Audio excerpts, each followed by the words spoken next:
पुरुषाय नमः। समय की सीमा को देखते हुए मैं संक्षेप में ही सभी मान्यजनों को संबोधित और अपना वक्तव्य रखूंगा। मंच पर विराजमान समस्त विद्वज्जन एवं सभा में उपस्थित सभी महनीजन, विदुषियाँ एवं छात्र छात्राएं, आज की यह संगोष्ठी बहुत ही महत्वपूर्ण विषय पर चल रही है। भारतीय ज्ञान परंपरा की वर्तमान में प्रासंगिकता एवं भावी संभावनाएं। सभी विद्वानों ने अपने वक्तव्य में जो बातें रखी और पूरे विश्व में जो आधुनिक विज्ञान के क्षेत्र में काम हो रहा है, वो दो ही मुख्य विषय का एक स्वरूप है। ब्रह्मांड क्या है और जीवन क्या है। इसी पर शोध आदि हो रहे हैं। देखिए, ब्रह्मांड क्या है, इसमें वैश्विक संदर्भ में जो कुछ भी हो रहा है, तो मूल में वेद हैं। आज की डेट में सभी पूरे विश्व के जितने वस्तुतः विद्वज्जन हैं, वो ये मान चुके हैं कि वेद पूरे ब्रह्मांड और जीवन के अस्तित्व को, स्वरूप को बताने वाले प्रामाणिक ग्रंथ हैं, वैज्ञानिक ग्रंथ हैं, प्राचीनतम ग्रंथ हैं। अब वेद क्या हैं, इस पर बहुत कुछ चर्चा हुई है, मैं उस पर नहीं करूँगा कोई बात। देखिए, मूल रूप से जीवन क्या है और ब्रह्मांड क्या है, इस पर भी मैं अपनी बात रखूँगा। देखिए, ब्रह्मांड की सृष्टि का जो क्रम है, तो ब्रह्मांड की सृष्टि का क्रम जो है वो ये हमें बतलाता है, वेद के सिद्धांत बतलाते हैं। पूरे ब्रह्मांड की सृष्टि तो बहुत ही व्यापक रूप में है।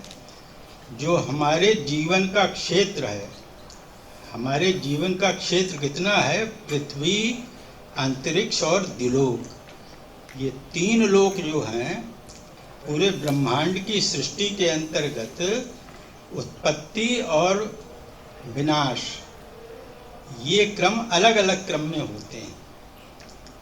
तो मनुष्यों का जो वर्ष है, देखिए वर्ष भी अलग अलग है। मनुष्यों का अलग है, पितरों का अलग है, गंधर्वों का अलग है, देवताओं का अलग है और ब्रह्मा जी का अलग है।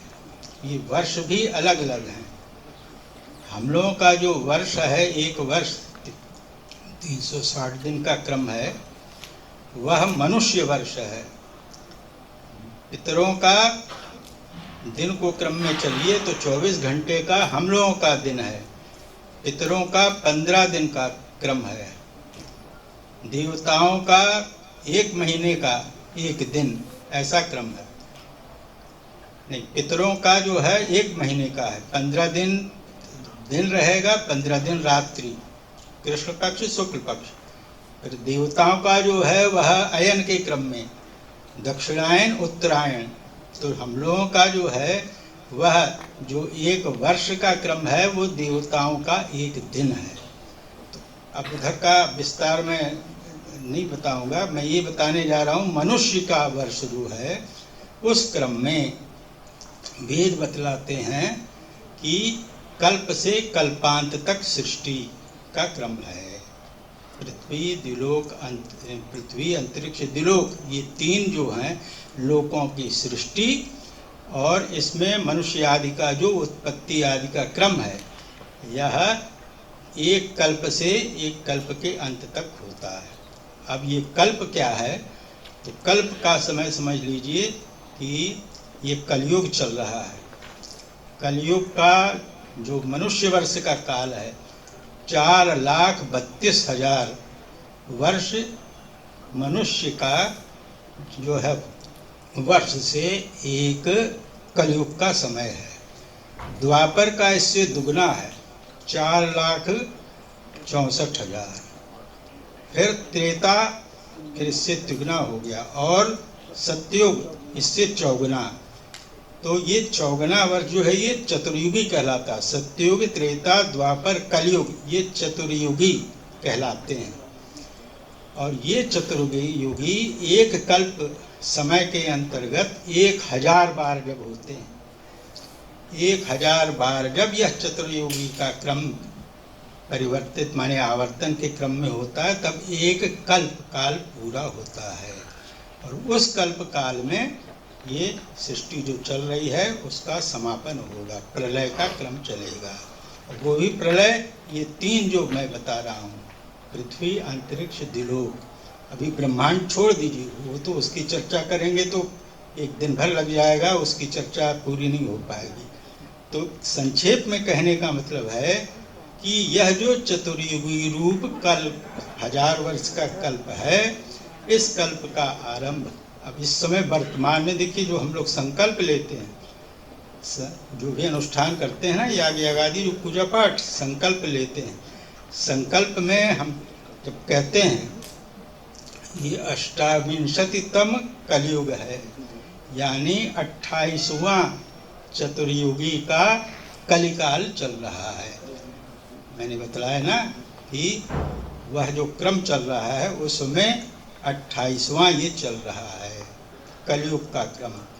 और कलि का प्रथम चरण भी चल रहा है। 4,32,000 वर्ष कलयुग का क्रम पूरा होगा, उसमें ये प्रथम चरण चल रहा है। कहने का मतलब है कि काल अनंत, उसके बारे में चर्चा ज़्यादा ना करके अब हम आते हैं जो जीवन है। तो देखिए, पूरे विश्व में जो इस जीवन का स्वरूप है, इसको जानने का क्रम चल रहा है। उसमें सबसे बड़ी बात है हमारे सबके लिए समझने के लिए। देखिए, वेदों में आया है सा प्रथमा संस्कृति विश्ववाराहा, ये मंत्र में आता है कि वेदों की जो संस्कृति है वो विश्ववारा, पूरे विश्व के लिए वर्णीय है। खाली भारतवर्ष के जो लोग हैं उनके लिए ही ये संस्कृति, संस्कृति का मतलब होता है संस्कार, संस्कार माने व्यक्तित्व विकास। तो ये पूरे विश्व के जो लोग हैं उन सबके लिए है। धर्म की बात छोड़ दीजिए, वो अलग चीज़ है, लेकिन व्यक्तित्व विकास में तो कहीं बाधा नहीं है। पूरे विश्व का जो मनुष्य है वो व्यक्तित्व विकास कैसे हो, वो तो सबके लिए है। तो वेद सबकी चर्चा करता है, सुख शांति समृद्धि कैसे हो, पूरे विश्व के लिए, मानव मात्र के लिए हो। मानव मात्र में की चर्चा इसलिए है, देखिए जीव जितने भी अभी चर्चा आई कि चेतन, अचेतन, चेतन और अर्धचेतन। तो मनुष्य जो है चेतन क्रम में है, बाकी जितने पशु पक्षी आदि जीव जितने हैं वो प्रकृति के अधीन हैं, उनमें व्यवस्थित क्रम है। देखिए, प्रदूषण जो है वो केवल मनुष्यकृत है। पशु पक्षियों आदि जितने जीव हैं उनसे प्रदूषण कहीं नहीं है, केवल मनुष्य ही प्रदूषण करता है। क्यों करता है? क्योंकि जितने जीव हैं पशु पक्षी आदि वो नियमित अनुशासित रूप में है, प्रकृति के अनुशासन में है। ईश्वर ने केवल मनुष्य को अपनी स्वातंत्र शक्ति दे रखी है, थोड़ी सी। स्वातंत्र शक्ति क्या है? स्व का तंत्र। स्व क्या है? स्व है प्राण शक्ति। उसको मनुष्य चाहे तो विकसित कर सकता है या घटा सकता है, दोनों चीज है। कम कर सकता है और बढ़ा सकता है। स्वेच्छाचारी जीवन करेंगे तो हमारी प्राण शक्ति घटेगी। स्वेच्छाचारी जीवन छोड़ के हम जो अनुशासित क्रम है जब उसके साथ आगे बढ़ेंगे तो हमारी जीवनी शक्ति बढ़ेगी, प्राण शक्ति बढ़ेगी। तो ये स्वातंत्र शक्ति, स्वतंत्र की शक्ति केवल मनुष्य को प्राप्त है। इसलिए मनुष्य का वैश्विक संदर्भ में ये कर्तव्य बनता है कि स्वयं की सुख समृद्धि के साथ साथ पूरे विश्व की सुख समृद्धि की कल्पना करना, आचरण करना, अनुशासित स्वरूप बनाए रखना। अब बात आ गई कि भाई ये प्राण शक्ति की कैसे इसका विकास हो। देखिए, व्यक्तित्व विकास की चर्चा मैं कर लूँ। हर आदमी का व्यक्तित्व है, पर्सनालिटी है। क्या है? विदेश से मेरा तात्पर्य है पाश्चात्य जो विद्वान हैं वो केवल मानते हैं कि यह जो जीवन है, उत्पत्ति हुई और ये जीवन का क्रम बना और फिर विनाश हो गया, बस समाप्त है। इसके आगे कोई न संसार है न जगत कुछ है। इसलिए वहाँ ये स्वेच्छाचारिता का क्रम अधिक से अधिक रूप में है। जो कुछ भी है, शरीर जब तक है उसको हम अपने साथ सुख के साथ जोड़ लें। वो भी सुख क्या है? भौतिक सुख। भौतिक सुख के साथ हम इसको जितना कर लें, शरीर जहाँ शांत हुआ, मृत्यु हुई, बस समाप्त जीवन, कुछ नहीं है। इसी संदर्भ में विदेशी जो है, फिर विदेशी शब्द आ जाता है, कतिपय अब मैं कहूँगा, वो ये कहते हैं भारतवर्षी कितने जो हैं क्रूर हैं, क्योंकि उनकी माता पिता जो हैं जब उनका शरीर छूट जाता है तो उनको जलाते हैं। जलाना जो है क्रूरता वो मानते हैं। प्रमाण दे रहा हूँ, वेदों में जो हमारा जीवन है उस जीवन का, इसलिए मैं बार बार अपनी बात दोहराता हूँ ये कि ये जो हमारा जीवन है और जब शरीर छूटता है तो मृत्यु नहीं होती। मृत्यु शब्द भी पारिभाषिक है, रूढ़ रूप में, व्यावहारिक रूप में मृत्यु कहलाता है। शरीर नष्ट हो गया, वो मृत्यु नहीं है। मृत्यु जो है वेद बताते हैं और इसे आज पूरा विश्व मान रहा है। मृत्यु जो है वह हमारा तीसरा जन्म है।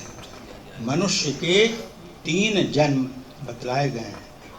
पहला जन्म जब वो गर्भ में आता है, गर्भ का वह प्रथम क्षण जब जीव आता है वो प्रथम जन्म है। मैं प्रामाणिक बात कर रहा हूँ संक्षेप में। दूसरा जन्म है जब वो अस्तित्व में आता है, जब वो प्रसव हुआ, डिलीवरी हुई, तो ये उसका दूसरा जन्म। और तीसरा जन्म है जब उसका ये शरीर छूटता है। जीवात्मा तो अमृत है, अमर रूप है, तो जब तीसरा जन्म उसका होता है तो वो देव भाव में अग्रसर होता है। ये उसका तीसरा जन्म है। इसलिए सारे ये श्राद्ध आदि संस्कार करके उसे, जैसे बच्चों का जो है संस्कारित करते हैं, ऐसे ही जो है वो जीव जो है जब अलग होकर शरीर से जाता है तो उसको संस्कारित किया जाता है। वो श्राद्ध आदि कर्म उसी, ये सारे पक्ष हैं।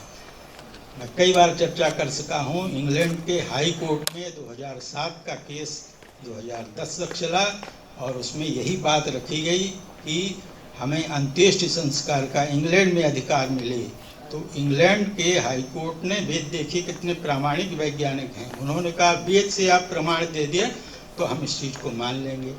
तो वो सब प्रक्रिया चली है 7 और वेद के प्रमाण के आधार पर उन्होंने ये वहाँ डिसीजन दिया, निर्णय दिया कि हाँ, अंत्येष्टि संस्कार मनुष्य के जीवन का अंग है और वहाँ प्रक्रिया शुरू हो गई, वहाँ उनको अधिकार मिल गया। तो कहने का मतलब है कि हमारे तीसरा जन्म व्यक्तित्व विकास। व्यक्तित्व विकास क्या है? देखिए, हमारा शरीर है, फिर इंद्रियां हैं, 5 ज्ञानेंद्री, 5 कर्मेंद्री, इसके बाद मन, बुद्धि, चित्त, अहंकार, ये 4 अंतः के पक्ष हैं।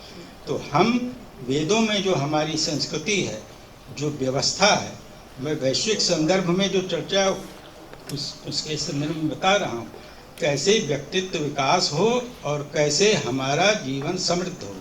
तो व्यक्तित्व विकास में हम क्या, अपना पर्सनालिटी हमारी क्या है, क्या हमें कैसे विकसित करें।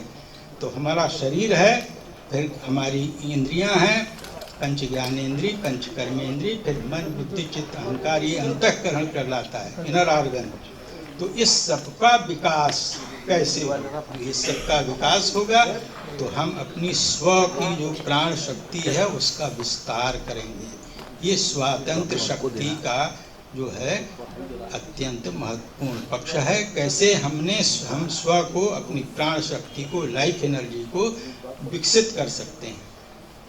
अतिचेतन की बात आई, जो ऐसे महापुरुष हो गए हैं, तो वो इसी माध्यम से जो अपना संपूर्ण व्यक्तित्व है, बाह्य अंतः को, उसको विकसित करते हैं और वो जीवनी शक्ति है, लाइफ एनर्जी, उसको इतना अधिक बढ़ा लेते हैं कि पूरी प्रकृति उनके अधीन हो जाती है। अभी चर्चा हुई, कई लोगों की चर्चा हुई मैं भी चर्चा थोड़ी सी करना चाहता हूँ जो मैंने अपनी आँखों से देखा।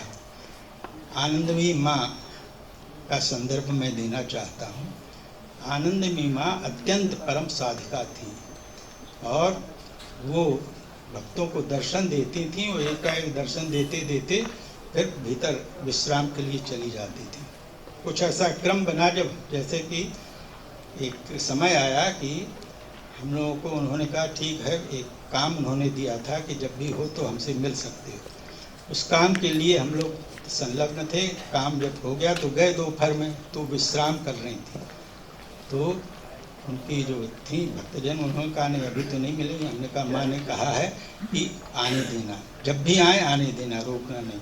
तो गए देखे तो ऐसा हाल सा था और एक ऐसा गलियारा था।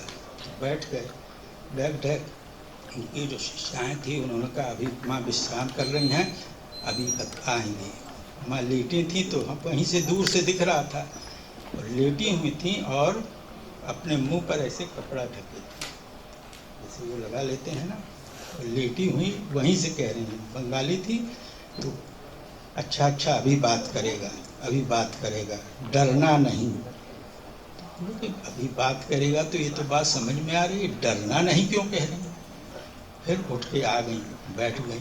वो अभी कपड़ा लगा हुआ है। फिर कह रही हैं, हम लोग कई लोग थे बैठे, देखें हाथ जोड़े हैं। वो कह रहे हैं डरना नहीं, बात करेगा अभी, डरना नहीं। ऐसा कहते हुए उन्होंने अपना जो कपड़ा ऐसा सफ़ेद लगाया था हटा दिया।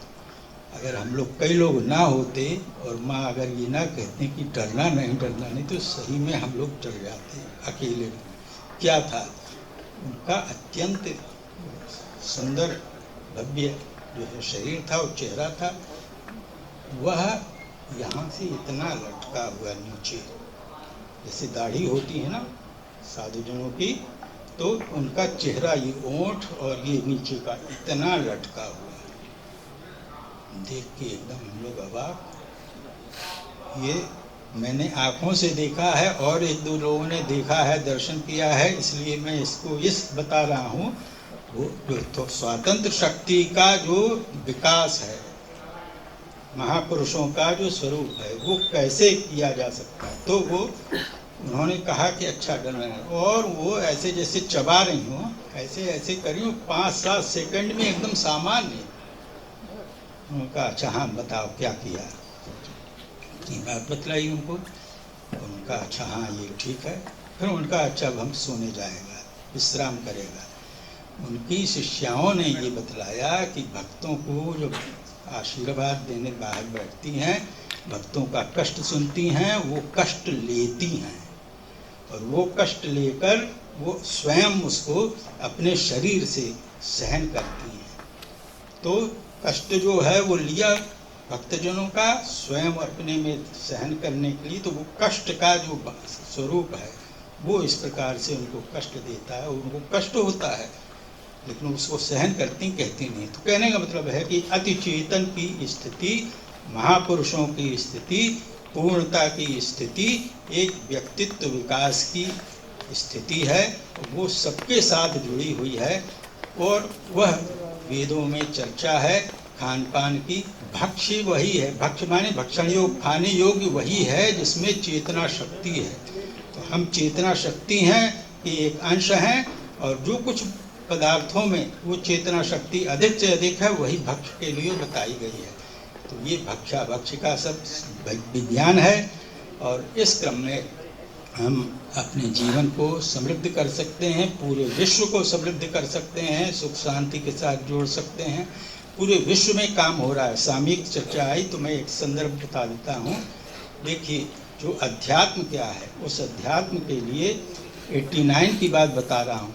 अमेरिका से, USA से एक वर्ल्ड इंसाइक्लोपीडिया पब्लिश हुई है 24 वॉल्यूम में, और उस समय जो वेदों के यज्ञ आदि कर्मकांड भाग है, तो उस कर्मकांड का स्पिरिचुअल एस्पेक्ट क्या है, ये विषय था। तो वो विषय उन्होंने भेजा था, और वो विषय जो है फिर हमने उस चीज़ पर किया। 2 साल काम हुआ। वेद कर्मकांड भाग माने यज्ञ जो हम लोग हैं, उन यज्ञों का आध्यात्मिक स्पिरिचुअल एस्पेक्ट क्या है, ये चीज़ वहाँ पर वो उनको चाहिए थी, तो वो सब विधिवत दिया, वो पब्लिश हुआ है। 24 वॉल्यूम में पब्लिश है पूरा world encyclopedia. 6 volume Hindu encyclopedia ये स्पिरिचुअलिटी करके है, उसमें ये सब चीज़ें हैं। तो कहने का मतलब ये है कि पूरे विश्व में काम हो रहा है कि जो अध्यात्म है, जो स्पिरिचुअलिटी है, जो ब्रह्म तत्व है, खाली हम लोगों के समझने का विषय नहीं है, पूरा विश्व लगा हुआ है। इसी तरह आयुर्वेद के संदर्भ में, आयुर्वेद चिकित्सा शास्त्र के संदर्भ में काम हो रहा है बाहर। हम लोग के यहाँ पंचकोश की व्यवस्था, पंचकोश है, हमारे 5 शरीर हैं। कहने को स्थूल शरीर ये अन्नमय कोश है, और इसके भीतर प्राणमय कोश है, फिर मनोमय कोश है, फिर विज्ञानमय कोश है, फिर 5वां आनंदमय कोश है। तो प्राणमय कोश एलिमेंट्री शीत, शीत शरीर को, फिर वाइटल शीत प्राणमय कोश, फिर मेंटल शीत, फिर इंटेलेक्चुअल शीत, और फिर ब्लिसफुल शीत। ये 5 शरीर हैं, वेदों में बतलाए गए हैं। जो है मेडिकल साइंस के फील्ड में, वहाँ से ये कहा कि आप ये बताइए जो प्राणमय कोश है, वाइटल कोश शीत, उसके बारे में बताइए क्या है। तो वहाँ इस पर शोध हो रहा है, पब्लिश हुआ है वहाँ, उस पर ये शोध हो रहा है कि जो भी ये रोग हो रहे हैं, उन रोगों को अगर हम अंतःकरण इनर ऑर्गन जो है हमारा, उसमें अगर हम पकड़ लें, उसको हम वहीं पर डायग्नोज कर लें, तो ये शरीर पर नहीं आएंगे। ये बाहरी शरीर जो है एलिमेंट्री शीत है, अन्नमय कोश, इसके पहले जो रोग आता है वो प्राणमय कोश में, वाइटल जो शीत है उस पर आता है। उस वहाँ ही डायग्नोज करके उसको ठीक कर दें तो शरीर पर नहीं आएगा। इस पर वहाँ शोध हो रहा है। तो कहने का मतलब है हम लोगों को आज इन सभी विषयों पर काम करना है, और जो सामयिक वैश्विक संदर्भ है उसमें वेद आज की डेट में बहुत ही अधिक महत्वपूर्ण हो गए हैं। चाहे इनकी प्रामाणिकता की बात हो, वैज्ञानिकता की बात हो, और उनका जो पूर्णता का स्वरूप है, पूर्णता का क्रम वही है कि हम अपने को ईश्वर के अंश हैं, और जो हमारा एक आध्यात्मिक क्रम है उसके साथ व्यवस्थित रूप में हम अगर आगे बढ़ते हैं तो आदि भौतिक, आदि दैविक, आध्यात्मिक तीनों स्तर को हम प्राप्त करते हैं, और वह 3 स्तर हमारे साथ जुड़ के हमें पूर्णता प्रदान करते हैं। जैसे कि चर्चा हुई, ओम पूर्णमदः पूर्णमिदं पूर्णात् पूर्णमुदच्यते पूर्णस्य पूर्णमादाय पूर्णमेवावशिष्यते। इस तरह से पूरा विश्व वह परमात्मा पूर्ण है, हम उसके अंश हैं, हम भी पूर्ण है, सब कुछ पूर्ण है। पूर्ण जब हम देखेंगे तो समग्रता की दृष्टि बनेगी, समग्रता की दृष्टि बनेगी तो हम स्वयं समृद्धि के साथ जुड़ेंगे, पूरे विश्व को समृद्धि के साथ, सुख शांति के साथ जोड़ेंगे। संक्षेप में इतनी ही बात करके विराम लूँगा। धन्यवाद।